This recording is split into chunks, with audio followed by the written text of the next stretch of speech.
इंसान की कभी इच्छाएं पूर्ण होती ही नहीं है।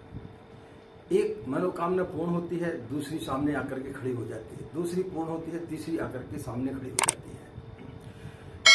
हर इंसान ऐसा है कि उसकी इच्छाएं अनंत है, उसकी वासनाएं अनंत हैं। इसलिए वो जब कभी पूजा पाठ करता है तो उसे ऐसा लगता है कि हमें कुछ भगवान के द्वारा प्राप्त हो ही नहीं रहा है। हमारे आदमी राधे राधे, जय श्री कृष्णा, नमस्कार। मैं आचार्य पंडित गिरीश वारोलिया।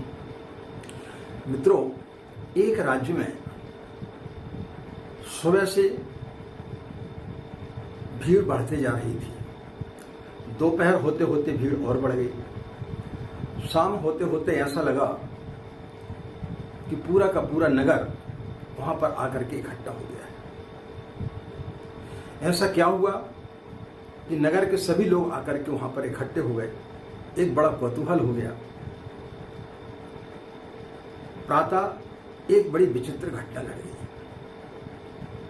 एक फकीर राजा के दरबार में पहुंचा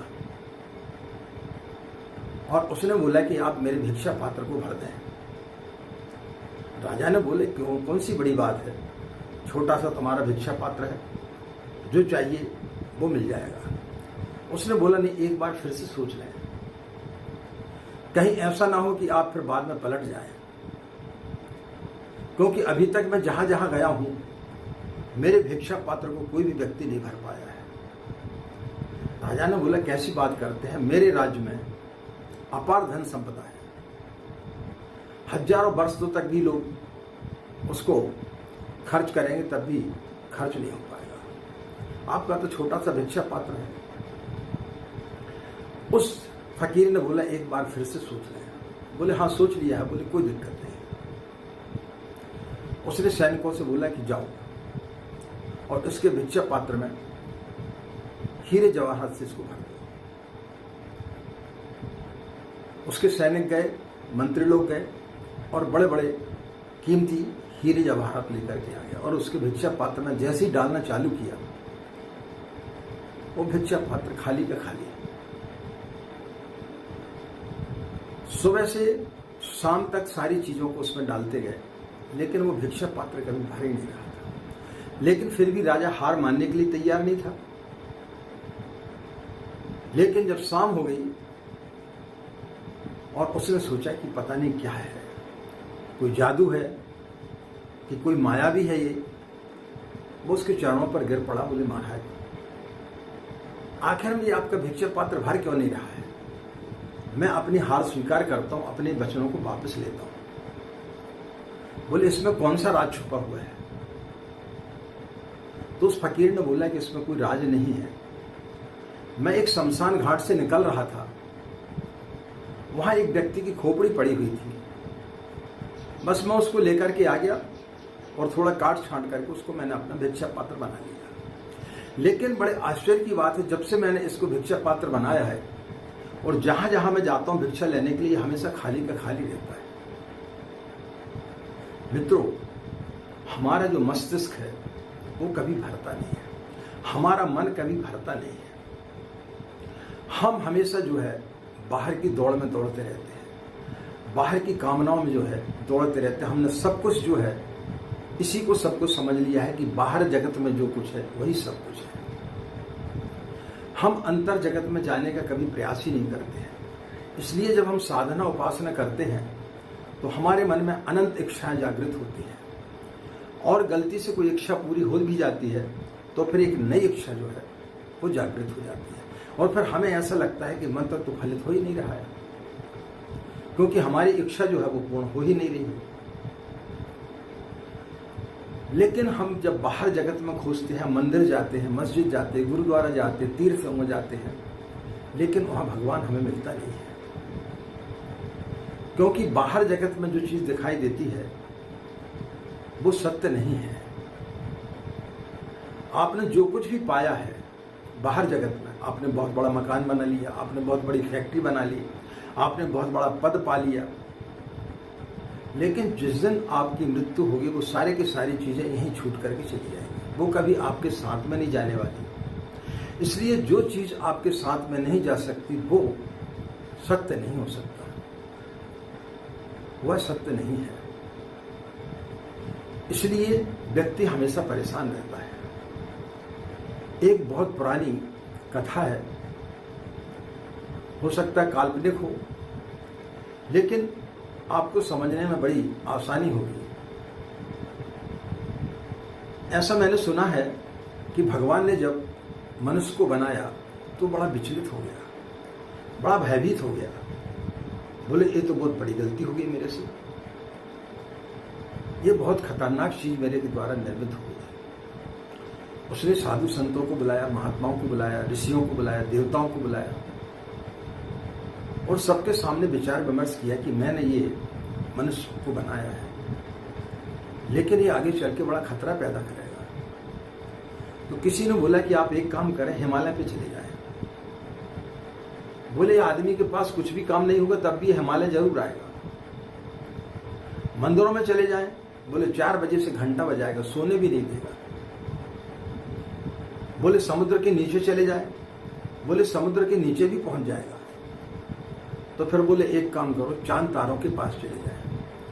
बोले कुछ समय के लिए तो आराम मिल सकता है, लेकिन ये व्यक्ति वहां पर भी पहुंच जाएगा, बड़ा खतरनाक है। तब एक वृद्ध देवता ने सलाह दी कि आप एक काम करें, व्यक्ति के अंदर बैठ जाएं। तब से सुना है कि भगवान आदमी के अंदर बैठ गया है। हम बाहर जगत में तो खोजते रहते हैं, लेकिन अपने अंदर कभी नहीं खोजते और हम अपनी वासनाओं में दौड़ते हुए चले जाते हैं। कोई पद के पीछे भाग रहा है, कोई प्रतिष्ठा के पीछे भाग रहा है, कोई धन के पीछे भाग रहा है, कोई स्त्री के पीछे भाग रहा है, कोई बड़ी गाड़ी के पीछे भाग रहा है, कोई बड़ा मकान बनाने के पीछे भाग रहा है। हमारी अनंत इच्छा है जो कभी पूरी नहीं होती है। एक छोटी सी बच्ची थी, वो अचानक स्वर्ग लोक पहुंच गई और उसने देखा कि वहां पर परियों की रानी खड़ी हुई है। चलते चलते बहुत थक गई थी, बैठ गई। उसको बहुत जोर से भूख लग आई थी। उस परी ने उसको आवाज दी कि आओ बेटे मेरे पास, मैं तुम्हें भोजन देती हूं। कुछ ही दूर का फासला था।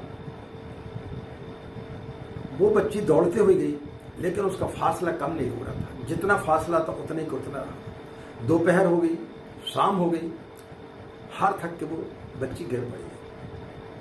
उसने पूछा आखिर में आप हो कौन? बोले व्यक्ति जब पैदा होता है इन्हीं वासनाओं के पीछे भागता है और जब मृत्यु होती तब भी वहीं वहीं खड़ा रहता है। उसकी वासनाएं कभी खत्म नहीं होती है। तो जो डिफरेंस है, जो दूरी है, वो ज्यों की तो बनी रहती है। आदमी पैदा होते साथ भागता है और अंतिम समय में पाता है कि मैं वहीं वहीं खड़ा हूं। इसलिए ईश्वर व्यक्ति के अंदर बैठा हुआ है। तो जिस दिन हमने ईश्वर को पा लिया, उस दिन सारी दौड़ खत्म हो जाती है, उस दिन सारी वासनाएं खत्म हो जाती है, उस दिन फिर कुछ भी शेष नहीं रह जाता है। तो जब तक व्यक्ति बाहर के जगत में भागते रहेगा तब तक उसे ये सब चीजें प्राप्त नहीं होंगी। एक भिखारी था, वो एक ही जगह पर बैठ करके 50 साल तक भीख मांगते रहा। एक दिन उसकी मृत्यु हो गई तो गांव के लोगों ने सोचा कि इसकी लाश को अलग ठिकाने लगा दी और सोचा ये आदमी यहां पर बैठा रहा काफी दिनों तक, गंदे कपड़े बिछे रहे, इसको क्यों ना साफ कर दिया जाए। उन्होंने वहां पर गड्ढा खोदा, देखा वहां पर अपार संपत्ति थी। जिंदगी भर वो उस संपत्ति पर बैठा रहा और उसी की कामना करता रहा, लेकिन भिखारी का भिखारी रहा। इसी प्रकार से हम अपनी जिंदगी भर जो है वासनाओं के पीछे भागते रहते हैं और जब अंत समय आता है तब खाली का खाली हाथ रह जाता है। इसलिए हमें हमेशा लगता है कि हम साधना उपासना तो करते लेकिन कुछ मिल ही नहीं रहा है। हमारी वासनाएं अनंत है और जब तक हम इन वासनाओं से जुड़े रहेंगे तब तक हम ईश्वर के पास तक नहीं पहुंच सकते। तब तक हमारे अंदर जो है काम का, वासनाओं का, लोभ का भय लगा रहेगा। हम उन्हीं को प्राप्त करने के पीछे भागते रहेंगे। 2 सन्यासी थे, एक वृद्ध था, एक युवा था। किसी अन्य गांव की तरफ जा रहे थे। जाते जाते शाम होने लगी तो उस वृद्ध सन्यासी ने बोला कि जंगल में कोई भय तो नहीं है। उस युवा सन्यासी को बड़ा आश्चर्य हुआ कि अभी तक तो कभी ऐसी बात गुरुजी ने कभी बोली नहीं, आज अचानक इनके मुंह से भय शब्द कैसे निकल रहा है। कई बार इस जंगल से निकले हैं, कई बार यहाँ पर विश्राम किया रात्रि, लेकिन भय नाम की कभी कोई चीज तो हुई नहीं। लेकिन आज क्या बात है। सांझ होने को थी, एक कुएं के पास जाकर के वो बैठे और उस सन्यासी ने युवा सन्यासी से बोला कि थैली रखो, संभाल के रखना, मैं जब तक मुंह हाथ धो लेता हूं। उस युवा सन्यासी को कुछ संदेह हुआ कि इस पोटली में क्या है। उसने जैसे हाथ डाल के देखा तो उसमें एक सोने की ईंट थी। तब उसको समझ में आया कि इनको भय किस चीज का लग रहा है। उन्होंने उस ईंट को लेकर के फेंक दिया और उसी के वजन का एक पत्थर उस पर डाल दिया। वो वृद्ध सन्यासी हाथ मुंह धो करके आया, युवा सन्यासी ने हाथ मुंह धोया, पानी पिया और फिर यात्रा को निकल पड़े। रास्ते में बार बार वो अपने झोले में हाथ डालते और उसको देखते कि है कि नहीं। आगे चल करके वो बार बार पूछते कि कहीं कोई भय तो नहीं है। तो उस युवा सन्यासी ने बोला कि आपका जो भय था वो तो मैं बहुत दूर पीछे छोड़ के आ गया हूं, उसको बहुत दूर फेंक दिया हूं। वृद्ध सन्यासी हड़बड़ाया, उसने उसमें हाथ डाल करके देखा तो पत्थर। उसने बोला अब कोई भय की बात नहीं है, अब अपन यही विश्राम करेंगे। और उन्होंने वहीं विश्राम किया। मित्रों, जब तक हम इन सब चीजों के पीछे भागते रहते हैं तब तक हमारे अंदर कई प्रकार के भय रहते हैं, तब तक हम ईश्वर के पास पहुंच ही नहीं पाते हैं। ईश्वर के पास पहुंचने के लिए हमें इन सब चीजों से मुक्त होना पड़ेगा। और जिस दिन आप अपनी वासनाओं से मुक्त हो जाएंगे तब आप अंतर जगत में प्रवेश करेंगे और ईश्वर की सारी चीजों को आप प्राप्त कर सकेंगे जो आपको चाहिए। आपने बड़े बड़े लोगों को देखा होगा, बड़े बड़े महात्मा, उनके पास किसी चीज की कमी थी क्या? क्योंकि उन्होंने उस चीज को, सारी चीजों को त्याग दिया, वो उन चीज से विरक्त हो गए, उन चीजों से मुक्त हो गए थे। और जब व्यक्ति उन चीजों से जब मुक्त हो जाता तो वो सारी की सारी चीज उसके सामने आकर के खड़ी हो जाती है। तो आप साधना करते हैं, निष्काम साधना करें, अपनी वासनाओं को अलग रखें तो निश्चित रूप से आपको मंत्र फलित होगा। आज की बात समाप्त। हमें आज्ञा दें। नमस्कार।